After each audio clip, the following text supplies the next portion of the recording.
ఆత్మీయ బంధానికి ఆర్థిక సత్వ 5 ఏళ్ల ప్రణాళికకు భారత్ రష్యా ఆమోదం. పుతిన్తో మోదీ శిఖరాగ్ర భేటీ. 11 కీలక ఒప్పందాలపై ఇరు దేశాల సంతకాలు.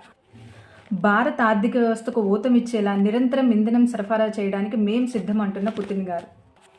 మన భారతదేశానికి వచ్చిన పుతిన్ గారికి మన మోదీ గారు గిఫ్ట్స్ అనేవి ఇచ్చారండి. కుంకుమ పువ్వు అండ్ కాశ్మీరీ అల్లం టీ, చేతితో తయారు చేసిన గుర్ర బొమ్మ, మన భగవద్గీతని రష్యా ఎడిషన్లో ఇచ్చారు. ఇలాంటి 4 బహుమతులు పుతిన్ గారికి మోదీ గారు బహుమానంగా ఇచ్చారు.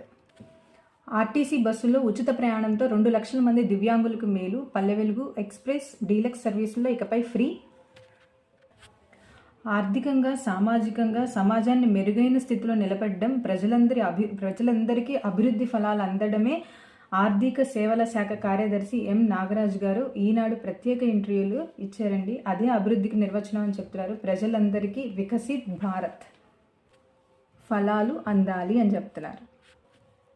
100 రూపాయలకే వారసత్వ వ్యవసాయ భూముల రిజిస్ట్రేషన్ అంట. ఆస్తి రిజిస్ట్రేషన్ విలువ 10 లక్షలు దాటితే 10,000 రూపాయలట. నాయకత్వం ఎలా పడితే అలా రాదు. గౌరవంతో తెచ్చుకోవాల్సిన స్థానం, దానికి కావాల్సినవి నైతిక నిష్ఠ, సహానుభూతి, ధైర్యం, బాధ్యత, ప్రజా ప్రయోజనం ఇవన్నీ చేసుకుంటే నాయకత్వ లక్షణాలు అనేవి అలవడతాయి అని చెప్పి నిరుపమరావు గారు చెప్తున్నారు. ఇండిగో విమాన సర్వీస్ రద్దవడంతో ఆందోళన చెందొద్దు. శబరిమల వెళ్లే భక్తులకు ప్రత్యేక విమానం అందజేస్తున్నారు.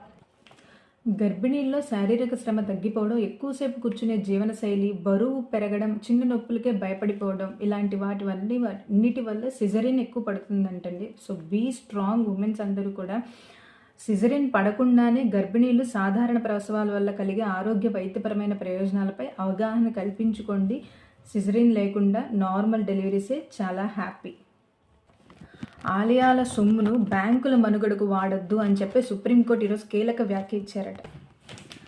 నేను కూడా చివరిగా ఒక మాట, నేను ChatGPT ఈ రెండింటి గురించి ఈరోజు న్యూస్ వేశారు. నీకు అసిస్టెంట్, దానికి నువ్వు బానిస కాదు. ఈ మాట గుర్తుపెట్టుకో నేస్తా. Bye bye.